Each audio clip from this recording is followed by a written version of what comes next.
Nos vamos con los ganadores y perdedores de la sesión de hoy. Nos acompañan Almudena Ruiz, subdirectora de gestión de renta variable de Finamex Casa de Bolsa, y Fernando Obregón, socio de Mauna Kea Holding. ¿Qué tal? Bienvenidos. Hola, Susana. Buenas tardes, Susana. Almudena, ayer concluyó la séptima ronda de negociaciones del Tratado de Libre Comercio de América del Norte. ¿A qué conclusiones se llegaron y qué impacto han tenido pues los aranceles que la semana pasada el presidente Donald Trump anunció esta amenaza para las importaciones de acero y aluminio en las negociaciones? Así es, Susana. En estos últimos días se ha hablado mucho de temas de comercio. Ayer concluyó la séptima ronda de negociaciones del Tratado de Libre Comercio, donde se lograron acuerdos en 3 capítulos, que son el de medidas sanitarias y fitosanitarias, buenas prácticas regulatorias y transparencia. Sin embargo, todavía no se llega a ningún acuerdo en los temas controversiales, como son las reglas de origen del sector automotriz, la cláusula sunset, donde cada 5 años se podría terminar el tratado, y los temas de solución de controversias. Mientras se estaba llevando a cabo la séptima ronda de negociaciones, el presidente de Estados Unidos, Donald Trump, anunció aranceles a las importaciones de acero de 25% y aluminio de 10%. Lo anterior tuvo un impacto en las renegociaciones del TLC, ya que el presidente comentó que estas tarifas se quitarían a Canadá y México solo si se llega a un acuerdo nuevo y justo. Canadá vio la medida como inaceptable, por lo que consideran imponer medidas de reciprocidad. Por otro lado, México comentó que podrán tomar represalias contra Estados Unidos. El arancel tiene un impacto en Canadá, ya que es de los principales proveedores de estos metales a Estados Unidos. Por otro lado, como podemos ver en la gráfica, México exporta menos acero hacia Estados Unidos que lo que Estados Unidos exporta a México, por lo que podríamos pensar que de alguna manera le conviene a los dos países llegar a un acuerdo con respecto a los aranceles. En el corto plazo, la medida podría ser benéfica para las empresas mexicanas con exposición al sector, como son las industrias CH o Grupo Collado, entre otras, y esto es debido a la alta correlación entre los precios del acero en Estados Unidos y México. A mediano plazo, sí podría afectarles el incremento de importaciones al país. Sin embargo, México tiene varias medidas antidumping vigentes. El principal riesgo que veo de estas medidas es la amenaza de una guerra comercial global, lo cual no sería nada benéfico para la continuación de renegociaciones del TLC. Bien, pues Fernando, esta amenaza por parte de Estados Unidos de imponer aranceles a las importaciones de acero, ¿qué impacto tendría en las diversas industrias? Y platícanos de algunas emisoras extranjeras que también se verían afectadas. Susana, los aranceles tienen efectos no solo para la industria que lleva a cabo el proceso de producción, sino todo artículo que utilice ese bien. Uno de los efectos que puede causar la implementación de un arancel es el aumento en el precio del bien sometido al arancel para poder soportar el gravamen, repercutiendo de forma negativa sobre el consumidor. El acero es una aleación de hierro con una cantidad de carbono. Es un material versátil y muy difundido en la vida moderna, donde podemos encontrarlo ampliamente. Numerosos son los usos del acero como maquinaria, herramientas, edificios y obras públicas, astronáutica, la industria automotriz o instrumentales médicos.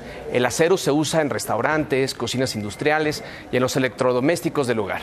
Desde el acero inoxidable que recubre el refrigerador de la lavadora o la secadora, hasta el microondas o el aire acondicionado.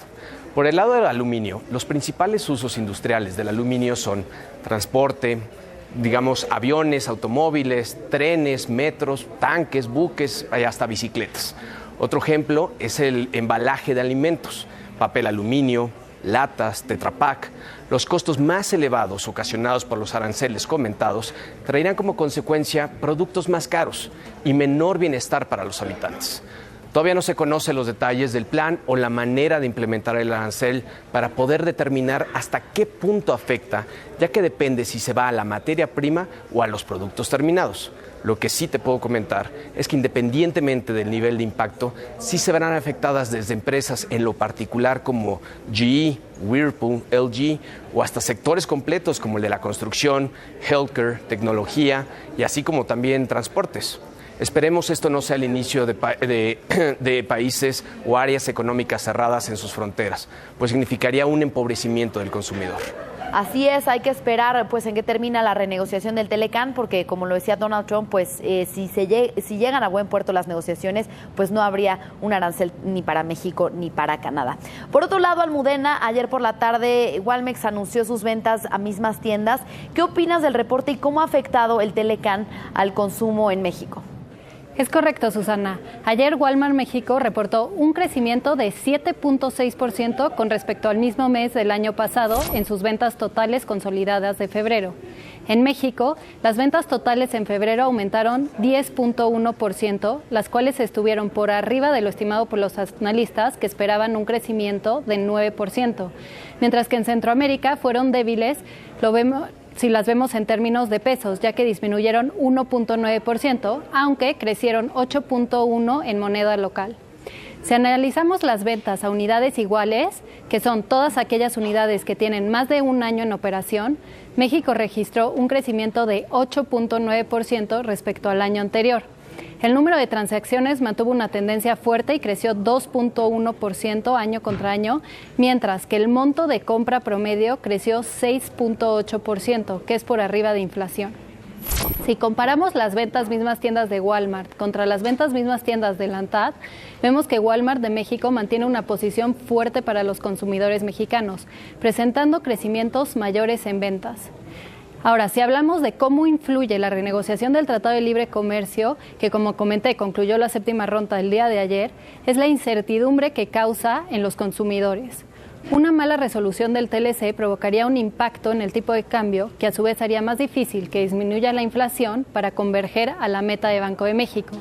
Debido a esto, algunas empresas de consumo con altos costos en dólares, como sería Liverpool y Kimberly, podrían verse afectadas. Sin embargo, el sector de consumo básico no es el que se piensa que tenga el mayor impacto, ya que es considerado un sector defensivo. Es decir, al tratarse de bienes y servicios de primera necesidad, estas empresas seguirán reportando ganancias independientemente de la situación de la economía. Claro. Pues Fernando, también en los últimos 3 meses las Afores y fondos de inversión han reducido su posición en la Bolsa Mexicana de Valores. Posiblemente vemos que se podría tratar debido a los efectos de la renegociación del Telecán y las elecciones. Cuéntanos. Efectivamente, en los últimos 90 días, las administradoras de fondos para el retiro, mejor conocidas como las Afores, y los manejadores de fondos de inversión han reducido en sus portafolios el porcentaje que destinan a la renta variable nacional e internacional. Aun cuando ha sido un buen inicio de año para los activos bajo custodia de las Afores, y estos se encuentran en un nivel máximo histórico de alrededor de 3.2 billones de pesos, existió una desinversión de unos 2.230 millones de pesos en acciones locales e internacionales. Como bien comentas, continúa una relativa aversión al riesgo ante las negociaciones por el Tratado de Libre Comercio y las elecciones. A estos 2 factores, Susana, me gustaría sumarle 3 más. Primero, el temor a una guerra comercial a nivel mundial que comenté previamente y se encuentra latente. Segundo, los reportes de México que no dejaron más que un sabor poco dulce y que ya hemos platicado en las últimas semanas. Y tercero, el incremento que ha tenido la tasa de interés.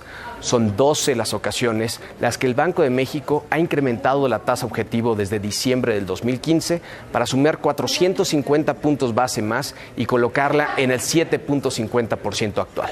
Recordemos que las tasas de interés altas encarecen la financiación de las empresas, lo que hace que las inversiones sean menos rentables. Además de que la bolsa pierda atractivo frente a otros activos como la renta fija o los depósitos bancarios, que aumentan la rentabilidad ofrecida con menor o ningún riesgo.